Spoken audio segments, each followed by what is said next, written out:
All right, friends, Peggy Hall back with you from thehealthyamerican.org. It's Monday, it's October 7th, 2024, and my goal is to be doing live streams with you at least every Monday. And of course, I do broadcast Monday through Friday at 4 p.m. Pacific. So let me know where you are tuning in from. Are you in the path of this new hurricane? Went from a category 1 to a category 5. We're going to be talking about that. I've got a second video for you today, and that is going to be about how to help the Hurricane Helene victims. So we'll be looking at that separately. So what I want to do is share with you some of the info that I've compiled over a couple of different news sources. Later this week, I want to talk about the strange history of FEMA and why FEMA is involved in these hurricanes and disasters and floods and fires and earthquakes and tornadoes.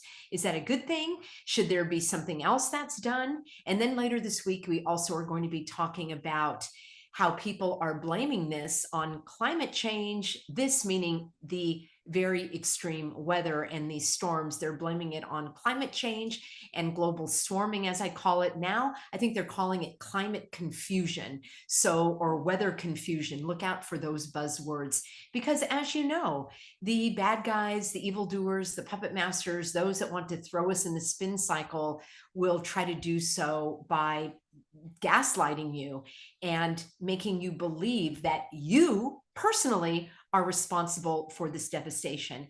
I know that as healthy Americans, you're too smart to fall for that.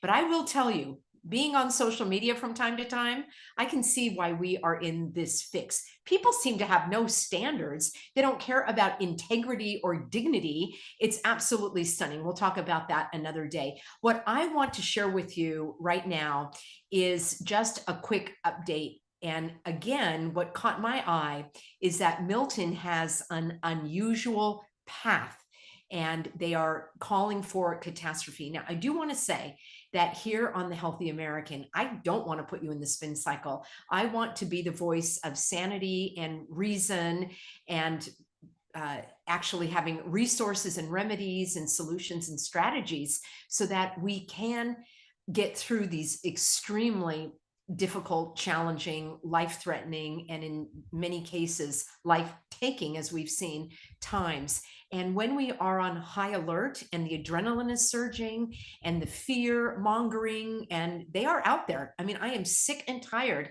of these clickbait headlines that are just all over YouTube. I have not done as much coverage on Helene because plenty of people are doing it. I want to bring you solutions, which is why in the next video, we're going to be looking at where you can donate if you want to. I'll just give you a tip.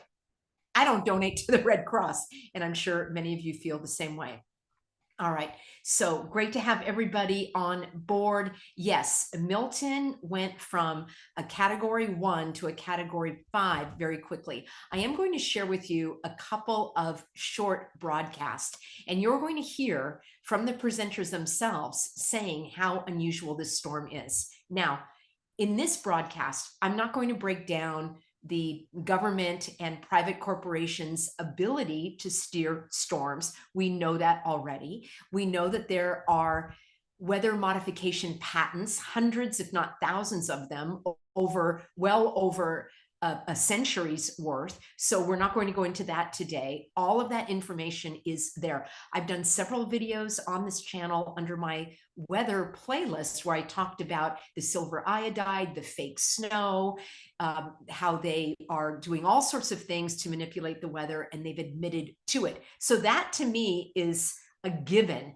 What I want to talk about is actually preparing for the storm. So if you or someone you know is at risk, and I do want to let you know that my husband and I have been spending time in Florida. We are not at any risk where we are. And I will be covering a little more detail about that in an upcoming broadcast, not today, but I will let you know that there have been some personal reasons for our safety and so forth that we have had to keep some of our whereabouts confidential. And I do appreciate all of my healthy Americans and your understanding of that. We still live in California part-time. God is calling us to explore areas of freedom where we can actually be more effective so that we're not standing inside the burning house trying to help people, but we are guiding them to safety where the best that we can. So thank you for your prayers. Many reached out to me knowing that we are currently in Florida. We are not in the path of the hurricane. And so this is of great interest to me as well. So I know I have plenty of healthy Americans in Florida. So let's do this. I'm going to talk about the latest information that I have. And it says that Florida is bracing for another major hurricane to strike this week with an unusual path. And that's exactly what the broadcasters are calling it. That could lead to catastrophic effects. I mean, think about it. It's like a 1-2 punch, basically 2 weeks later, and they're getting hit again on that west coast of Florida. I'll share a map in just a moment. We'll also look at what the government is saying. They're saying, don't look at the man behind the curtain. Don't worry about the path of the storm. Very interesting. The storm is set to arrive less than 2 weeks after Hurricane Helene made landfall in the Sunshine State. And I'm reading this from the Daily Beast of all places. Tropical storm Milton was upgraded from a Category 1 to a Category 5. But forecasters are warning it could still grow in power before it reaches Florida's west coast on Wednesday. So Milton is aiming directly for the Tampa Bay area. It's one of the largest metro areas, home to more than 3 million people. Tampa Bay area has seen its fair share of hurricanes, but the storms typically do not strike the region directly from the Gulf of Mexico. And that's what's happening here, which is so unusual. Instead, it would travel north along the coast, similar to what Hurricane Ian did just in 2022. So the AccuWeather chief meteorologist, Jonathan Porter, said that Milton's trajectory is unusual and extremely concerning. Now, again, you're going to hear, this is my commentary, others spinning this, saying that it's the climate change and climate confusion, and it's your fault for not driving an electric vehicle. That didn't work when people were evacuating because they ran out of juice and they weren't able to charge it. But the blame will go to you instead of to the governments. And if they believe what they're peddling, they should have been better prepared. We'll talk about Florida and what the governor said and what he is recommending. And I also, stick with me, because a couple of things I want to talk about. Number one, preparing. Number two, we're going to look at these videos, maybe not in that order. And number three, I want to talk to you about getting your pets safely evacuated as well. Many are already leaving comments saying they would never leave their pets. I did my video about Hurricane Katrina, which is really as deadly as Helene in terms of the devastation and the number of lives lost. And so many animals were abandoned. Number one, people left them. They thought they would come back in a weekend. I would still take my animals with me, but that's just me. And then others tried to get their animals into shelters and they were turned away. Actually, let me talk about this right now because it's so important and it's right top of my mind. So I want to share with you what Florida has here. And this is about keeping your pets safe. And I think I have that for you. Okay. It's called petswelcome.com. And it's not just Florida. Let me share my screen. This, I think, is kind of like an Airbnb. So it's called petswelcome.com. And this is where you can find shelters that will also take your pet. So please prepare in advance. And you can also find hotels that will take your pet. Now, what I want to talk about right away is the fact that in the state of Florida, your service animal has the same rights. I'm sorry, your emotional support animal has the same rights as your service animal. And we're talking about dogs. So it's recognized and it's in the state of Florida. There is a law that your emotional service animal is just like basically a human being or a child. You're not going to leave your child in the car. Your emotional service animal can go with you everywhere. The only caveat is if your animal poses a danger to others. So if it's growling, barking, lunging, defecating where it shouldn't, something along those lines, your animal needs to be under your control. And the same thing with the service animal. Even if you have a service animal, it still needs to be under your control. and should not lunge, bark, threaten anyone, and so forth. Otherwise, that would give the proprietor of wherever you are the authority to say you need to remove your animal. I want to remind you, if you missed my video, and this is, again, I can't stop the hurricanes, and I can't stop the steering of the hurricanes if that's happening, and I can't stop HARP, and I can't stop the weather modification, but I can help encourage you to stay level-headed and to be prepared and to make sure that you have a plan for your entire family, including your pets. So just a reminder, you do not need any certification for a service animal or an emotional support animal. Let me know if you have one. You do not need any letter. You don't need any vest. You don't need any identifying documents. You don't need any approval or authority from any outside third-party agency at all, period. Whether it's a service animal or an emotional support animal in the state of Florida. It's the same in California. I don't know all of the other states. I'll have to research that a little more. But I do know that in every state, for a service animal, you don't have to prove, I'm just telling you the law. You may disagree with how this is because there probably are people that take advantage, but I want you to understand what the law says. And this comes from the Americans with Disabilities Act. So it's a federal law that is recognized in every state. You do not have to demonstrate the task that your animal is trained to do. A service animal, the definition, is a dog or a miniature horse, interestingly, that is trained to perform a life-supporting or a life-saving task for you, such as reminding you to take medicine or alerting you if there's a big noise because you can't hear very well, or seeing eye dogs, of course, we think of in terms of that. So it performs, for example, a medical alert dog. It performs a task that is required for you and your safety. And the only question that can be asked, the only two questions can be asked of you is this a trained service animal? And you can say yes or no. And then what is the task that the animal is trained to do? So you would say medical alert, for example. You don't have to demonstrate the task. You don't have to show any paperwork. You don't have to do anything. So I just want you to understand that. For the emotional support animal, that is also a dog. I don't know if there are any others that fall into that category in the state of Florida. And you could, if you wanted to, have paperwork, but you also testify. Now, I do want to double check this in the emotional support animal, but basically, it's the same idea that your animal cannot be restricted from any access to any public accommodation, just like you. So just make sure that your animal is well trained, is under your care, and I'll just leave it at that. I have never heard of any of these shelters requiring any kind of rabies vaccines. Hopefully they're not going to go, or any documentation for that. Hopefully they're not going to go down that road. So I wanted to make sure that everyone had that knowledge so that they weren't going to be worried about taking their animal into a hotel. Now we've traveled. Now Teddy and Elsie are my angel animals right now, no longer with me in their physical form. But when we traveled, we took Teddy into the hotels and she was fine. So there are plenty of hotels that allow animals. They even have hotel rooms specifically for animals with a little doggy bed and a bowl for water, and it's close to the outside. So check into all of that in advance. So that's what I wanted to make sure I covered on this live stream. I will be looking at your comments, but I want to share with you this video that I thought was really, really interesting.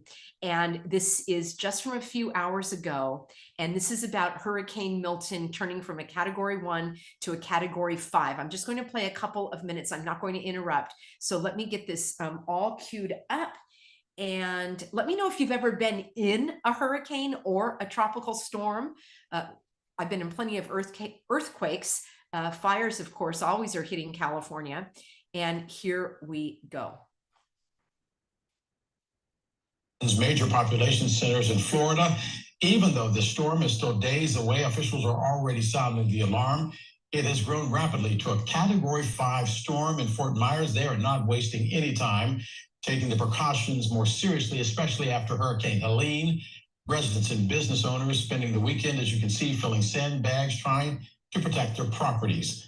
Julie Martin joins us now from our Atlanta studios. And Julie, we spent a lot of time talking about rapid intensification. Today, we saw it on full display.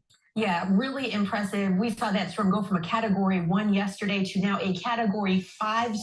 I do have to interrupt for a moment. So I haven't tracked hurricanes specifically, but it does seem strange to me that it would go from a Category 1 to a Category 5, skipping over the 2, 3, and 4. Let me know if that is kind of unusual.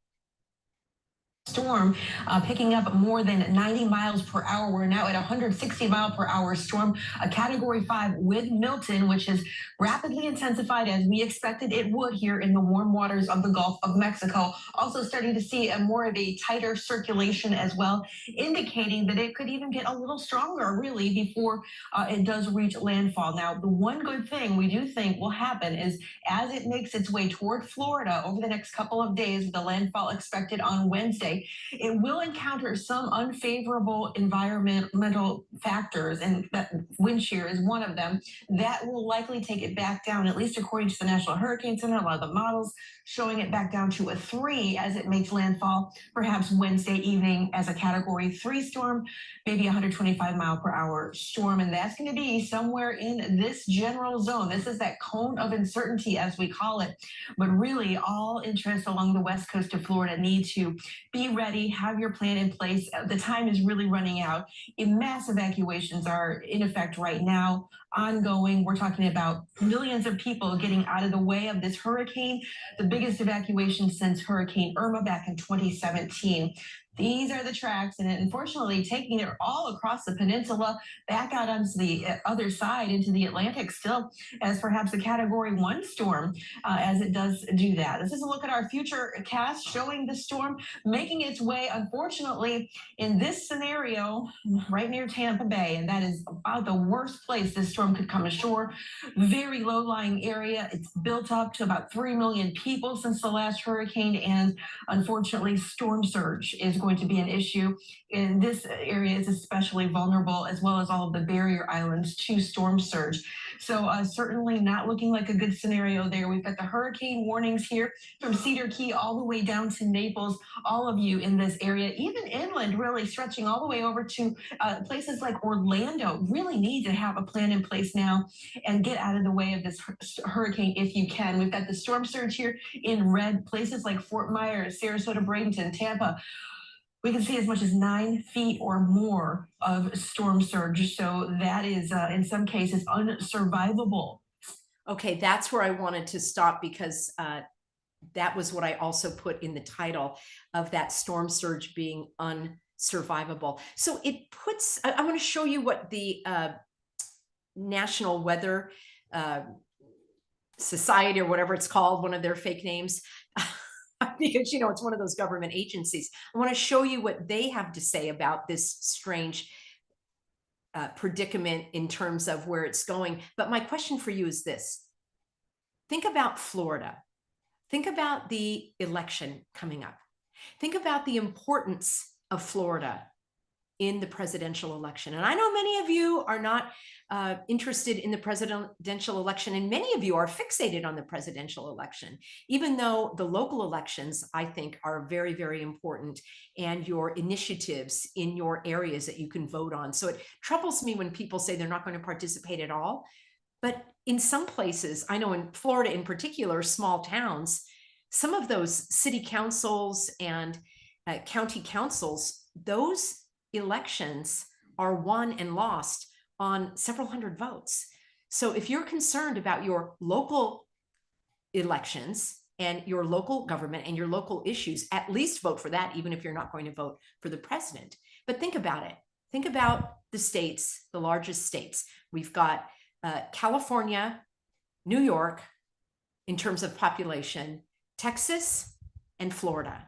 And I think Florida might even be number 3. It might even be more than New York these days, now that people have been fleeing those states for Florida. So think about what's happening with people being displaced. Would you feel like voting if you are evacuated, if you're not even home, if you've lost your life in these, everything that you own in one of these storms, how would you feel about voting? So I'm not saying that Florida is being targeted. Obviously, Florida has been and is the #1 state in the United States for hurricanes. But I do find it so distressing that there are 2 major hurricanes hitting the same place, just pummeling it one after the other. And I know it's hurricane season, but I know that that question has come up. So I would love to hear your take on it. All right, what I want to do is show you what I saw. I thought this was so kind of strange from the hurricane. Oh gosh, where did I have that now? I might have to do that in my second video, friends. So what I want to share with you here is from the state of Florida. Let me share my screen again. And this is just a reminder that there are pet-friendly shelters. And the state, of course, wants you to evacuate so that you will be safe. And friends, I am trying to find, let me see if I can cue this up. So this also is on Twitter. And this was from the National Oceanographic, blah, blah, blah. I'm going to have to share that with you in an upcoming video. National Hurricane Center, hurricanes.gov. What it says, let me just share my screen. I thought this was really weird. So it's doing its it's giving information, doing the tracking. And then it says right here, with Hurricane Milton on its way to Florida, it's important to understand that the storm will grow in size. Don't focus on the category. What it said earlier was don't focus on the trajectory. In other words, it was saying, don't be caught up in the fact that it is moving in a direction that it normally doesn't. So I did grab a photo of this. Let me stop share here. This is what happens when we're going live. Okay. So I'll just share it with you here on it says, yeah, I just think this is so strange. Let me share my screen again. Glad to have you guys on live. Here we go. National Weather Service. That's what I was trying to remember. Milton is forecast to be a major hurricane when it reaches the West Coast midweek. Do not focus on the details of the forecast. Do you see that here? Do not focus on the details of the forecast. That is so strange. It is too soon to specify the exact magnitude and location of the greatest impacts. There is a risk, an increasing risk of life-threatening storm surge and damaging winds for portions of the west coast of Florida. So here it is showing some of the trajectory, but it's telling us don't look at the man behind the curtain. Don't worry that it is going in the opposite direction that it normally does. I have another video for you as well, friends, another just short broadcast. I don't know if I have it queued up for you, but basically the broadcaster also said that it was, oh, here it is. Let me share my screen and we'll end up with this. And then I've got one more video for you where I'll be a little more organized. Okay, here we go. I wanted to play this for you as well. Meteorologist Peyton Malone tracking the tropics. Things change very quickly. This is a couple days ago. And wouldn't you know it, we have a named storm in the Gulf of Mexico as of Saturday afternoon here. Milton is the name of this storm in the far western Gulf here. You can see they're sitting just off the Mexican coast and many miles away from the northern Gulf and Florida. But what's interesting about Milton is the path of this thing, really the opposite path of what we normally see from a Gulf storm. Did everybody catch that? This is the opposite path of what we normally see from a Gulf storm. Caveat, I'm not a meteorologist. I didn't really study this in school, but he is. And here's what he has to say. What's interesting about Milton is the path of this thing, really the opposite path of what we normally see from a Gulf storm. Really the opposite path of what we normally see from a Gulf storm. I'm just going to grab a photo of that, probably make that be my thumbnail for the video. So that really caught my eye. And I am so grateful to have you all on board here. Let's take a look. Some of you are sharing other YouTubers, other resources. Ed says the effort from FEMA and local officials putting into preventing people from assisting others shows the nefarious agenda behind all of this. So I have not seen any video of that, friends. You can email me, support@thehealthyamerican.org. And when I was in the aftermath of Hurricane Katrina, they really do FEMA really does put a lot of restrictions on people because they don't want I'm not justifying it at all. I'm explaining what happened to me. I couldn't even be approved for a month to go there. I was ready and willing to go. I had a long history in animal welfare and rescue. I wanted to go there. I would be willing to walk the dogs, scoop the poop, feed the animals, play with the cats, do whatever they needed me to do. And I didn't get approved for over a month to go there. Once I got there, they would only let me in the ravaged areas with credentials. So I don't know exactly what's going on in the aftermath of Helene there, but I will tell you my experience is that they are very, very, very strict with who they let in, where and when. Perhaps they don't want, in the case of New Orleans, they didn't want looters. I saw some looters, and I explained that in a previous video that I did.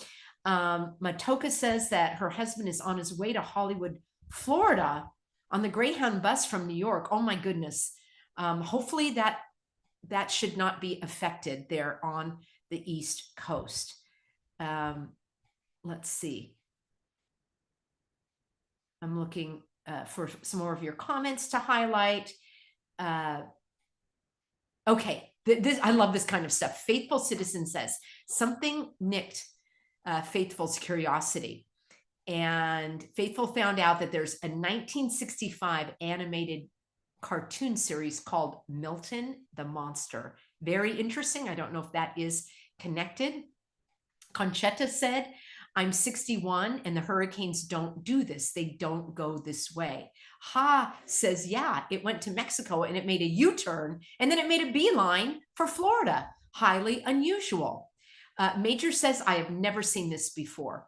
Swiss says this hurricane is about Milton Friedman. Swiss, would you please continue your comment and tell us about Milton Friedman? He was the economist, and actually, I thought he was a very intelligent man that spoke the truth about a lot of things. If you're not sure who Milton Friedman was, it would be worth your while to investigate some of his videos. I should probably do a series on that. Okay. Rusty says geoengineering.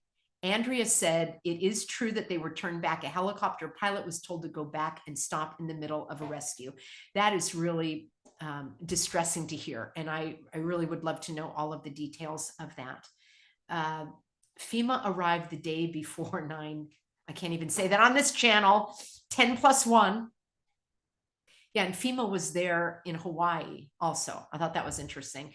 Also, I heard from the FEMA director that they were on the ground in North Carolina before the flooding and the storm hit as well. Okay, watch all the green lasers, Brian says.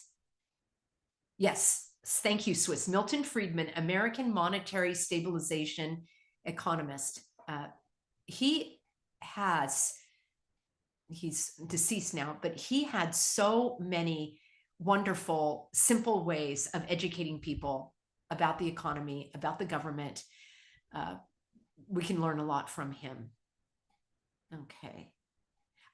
Good. Brian and Debbie say, consider Milton's Paradise Lost. Florida is a paradise to many. And of course, we can see the parallels to Paradise, California. Country Mickey says, God said he would never flood us again. That is so insightful, Mickey. I really want to dig into that a bit more. Debbie says, does WEF have plans for Florida West Coast? You know what, Debbie, thank you for mentioning that. I will do another video coming up. And Tampa is full on, in my understanding. Like, I've never been to Tampa, but I have lovely, healthy Americans and a couple of very dear friends that live there that I'm unable to get in contact. I assume that they are fleeing right now. But that is all set for the smart cities and the the 15-minute cities and all of that. unfortunately, the large cities like Miami and West Palm Beach and others are definitely all in with the United Nations 2030, 2040, 2070 agenda. I'm going to bring you more coverage on that because I have an interesting perspective on some of what's going on in these cities. And it actually gave me a little more of a grounded perspective because I also don't want to be gaslit by some of the information that's coming out. Now, this video is really about Milton. So we'll dive into the smart cities and the 15-minute cities. I did a little bit of a surface overview in North Carolina where the governor wants 10-minute cities. There's so much to cover. I want to thank all of you for sending me emails. You know, in the aftermath of Helene, the number of emails that I've gotten has just exploded, and I simply cannot reply to everybody personally. I want you to know that the emails have come in, and between me and Olivia, we're scanning and sorting and looking, and those that I'm able to respond to, I will. Otherwise, I will cover them here on the broadcast, but I just want everyone to know that I do appreciate that. One other request I would make of my lovely Healthy Americans. When you're sending me a video and you say, watch this, I probably am not going to watch it. What will help is if you give me a little summary, and many of you do, you say, this is about such and such, and particularly watch between this period of time. And then that helps me because I would have to spend 24 hours for the next 2 weeks literally to watch all of the videos that you've been sending me. And unfortunately, a couple, well, at least one of them that I clicked on, you Healthy Americans know I don't care for vulgar language. I don't care for deriding people and calling them scumbags and stupid and idiots and morons and other words that I don't even use that kind of language. I don't watch those videos. And I know I'm snarky. And I know I have my code words for Bobby Kennedy Jr., and he's probably the only one, you know, the public serpents and so forth. But I'm not deriding you, my audience. I'm speaking about issues. And so please don't send me that video. I think you know the one I'm talking about. I'm not even going to mention that name because I don't like to mention the people's names. But no, I'm not going to watch that. And it does not, I don't hold people in esteem when they use that kind of language. It's just not my cup of tea. So just wanted to let you know. And all right, I think I'll wrap up for here, friends. Lean says there's going to be smart cities, Tampa, Sarasota, Fort Myers. Yes, those are the major ones, and those were the major ones that were wiped out. Now, whether this is natural or not, we do know that the bad guys will try to take advantage of the rebuild, and they'll do it in the way that they want to. I shared that information about Lahaina. Sadly, Lahaina already had it in their city council that main part of town was slated to be a major transportation corridor, and they wanted to get rid of a lot of those buildings and overhaul it. So yes, it's quite suspicious and convenient for those who want it that way. Okay. I do want to read this comment. This will be my last one, and then stick with me because I want to talk about how you can help in the aftermath of these. Many of you were asking. So JKC says hurricanes are powered by the vertical electrical field using space-based lasers and not warm water, according to Professor James McCanney. We live in an electrical universe. Please try to interview him. I hadn't heard of that before. I'm grateful for that information. Friends, I'm not someone to just dismiss information when it's presented to me. I don't know whether this is valid or not, but I'm going to look into it. I'm going to open my mind. I'm going to gather evidence by way of facts and information, and then draw a conclusion. So that's what we do. We look for clues. And someone else left a comment, I don't know if it was here or on my Instagram, and they said, oh, so you're saying all hurricanes are caused by HAARP? Like, that is such a strange comment to make, because first of all, I've never said that. Secondly, as my healthy Americans would know, that is what's called an error in logic and reasoning. That is an absolute. That's like saying, you know, all women are bad drivers, or all men are, I don't know, whatever. No, those are absolutes that are weaken your argument, actually. So I've never said, never made that statement. And it is a logical, it's an error in logic and an error in reasoning to conclude that everything is caused by that. It's likely that there are storms that are natural and rainfall that is natural and earthquakes that do occur. So we have to be careful of not saying all or nothing, and of dismissing things like JKC presented. I've never heard of that before. I'm not going to dismiss it out of hand. I'm going to do some digging, and I'll look to see if there's evidence, and then I draw my conclusions. All right, friends. Let's go on to the next video, shall we? Thank you everyone for being on board. I am going to see you in the very next video, always over at my Substack, peggyhall.substack.com. And I'll see you in